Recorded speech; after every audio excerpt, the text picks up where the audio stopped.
धनंजय मुंडेच्या राजीनाम्याचा वेळ का लागतो दादा? धनंजय मुंडेला पाठीशी कोण घालते? नेमका धनंजय मुंडेला कुठल्याही चौकशीमध्ये उद्याच्याला तुमच्यावर आरोप झाला की तुम्ही अमुक अमुक केसमध्ये दोषी आहे, तर आज SITची चौकशी चालू आहे, आज CIDची चौकशी चालू आहे, आज न्यायालयाच्या तिथं चौकशी चालू आहे. आता ह्या 3 वेगवेगळ्या एजन्सीज तिथं चौकशी करतायत. त्याच्यातून स्वतः राज्याच्या मुख्यमंत्र्यांनी सांगितलेलं आहे की ही चौकशी करत असताना जो कोणी दोषी असेल, जो कोणी त्याच्याशी संबंधित असेल, ते तिथं सिद्ध झालं, लक्षात आलं, तर त्यांच्यावर ताबडतोब कारवाई केली जाईल. एक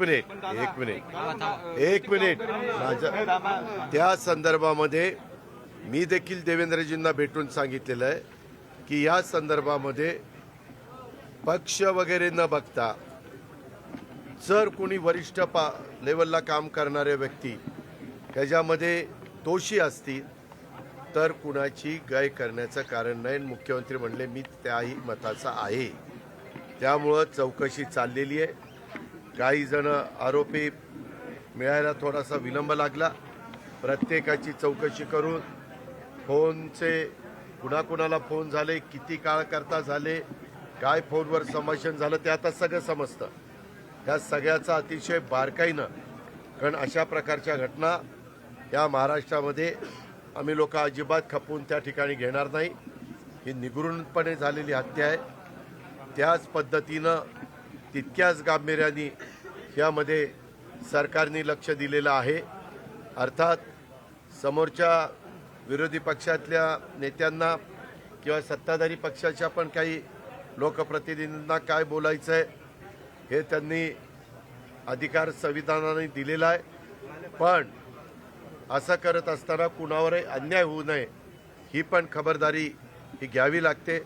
मी आज आपण प्रश्न विचारल्यावरून पुन्हा एकदा आपल्यामार्फत महाराष्ट्रातल्या जनतेला सांगतो, कुणालाही माझी आजपर्यंत कामाची पद्धत अनेकांना माहिती आहे.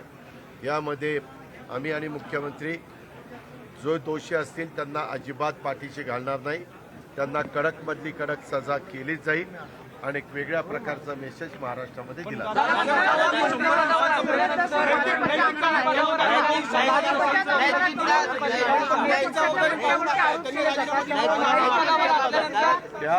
त्याबद्दल मी त्यांना सांगितलेलं आहे की तुमच्याकडं नुसते आरोप करण्यापेक्षा तुमच्याकडे असणारे पुरावे त्या SITला द्या, CIDला द्या, ज्यांच्या न्यायव्यवस्थेखाली ती इन्क्वायरी होती त्यांना द्या.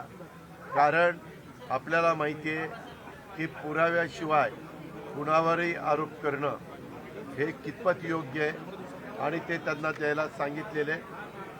त्याबद्दल माझी आणि बावनकुळे साहेबांशी पण चर्चा झालेली आहे. माझी आणि देवेंद्रजींशी पण चर्चा.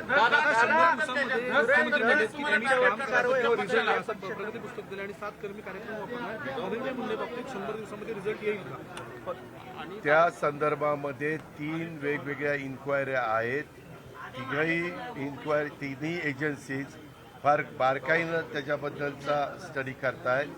कारण उद्याच्याला ते रिपोर्ट देत असताना त्याच्यामध्ये काही तफावत दिसली तर त्या प्रत्येकाच्या विश्वासार्हतेवर प्रश्न निर्माण होणार आहे. त्याच्यामुळं फार बारीकपणे ह्याचा तपास चाललेला आहे. आपण काळजी करू नका. तुम्हाला जेवढी काळजी आहे तेवढीच काळजी आम्हाला पण आहे. आम्ही पण असं शिवशाहू फुले आंबेडकरांच्या महाराष्ट्रामध्ये असल्या घटना खपवून घेणार नाही. आणि आज आमच्या सरकारमध्ये आम्ही असल्यामुळं आमची जबाबदारी याच्यात जास्त आहे. आम्ही याच्यात राजकारण पण आणून देणार नाही आणि आम्ही याच्यामध्ये कुणालाही पाठीशी घालण्याचं काम पण आरोप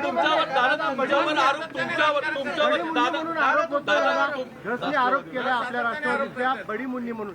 ही नेमकी बडी मुन्नी कोण आहे त्यांना विचारा. दादा तुमच्यावर हे असले फालतू गोष्टी कुणी बोलत असेल तर मी स्पष्ट नावं घेऊन बोलणार आहे. त्याच्यामुळं त्याला विचारा कोण आहे ते. तुमच्यावर आरोप झाले होते भ्रष्टाचाराचे, त्यावेळेस तुम्ही राजीनामा दिला होता. कुठला तुमच्यावर भ्रष्टाचाराचे सिंचन घोटाळ्याचे आरोप झाले त्यावेळेस तुम्ही राजीनामा दिला होता चौकशी होण्याच्या आधी एक, आणि तुम्ही म्हटलं की पुण्यात पोलिसांना फ्री हँड आहे, तुमचा हस्तक्षेप नाही राजकारणाचा. बीडमध्ये तो हस्तक्षेप होतोय, त्यामुळे मुंडेंचा राजीनामा घ्यावा असं म्हटलं जातं. म्हणून त्याच्यामध्ये 3 एजन्सीज इन्क्वायरी करताय, CID करताय, SIT करताय. आज सगळ्यात देशांनी आणि राज्यांनी याची गंभीरतेनं नोंद घेतलेली आहे. ह्याच्यात तुम्ही अजिबात काळजी करू नका. अजिबात कुणाला तिथं मोकळं सोडलं जाणार नाही. फक्त त्यांचे पुरावे, त्यांचे तिथं फोनवर झालेलं संभाषण किंवा जे आरोपी सापडलेले आहेत त्यांना कुणी सांगितलं हे दुष्कृत्य करण्याच्या करता, ह्याचा पुरावा तर पाहिजे ना.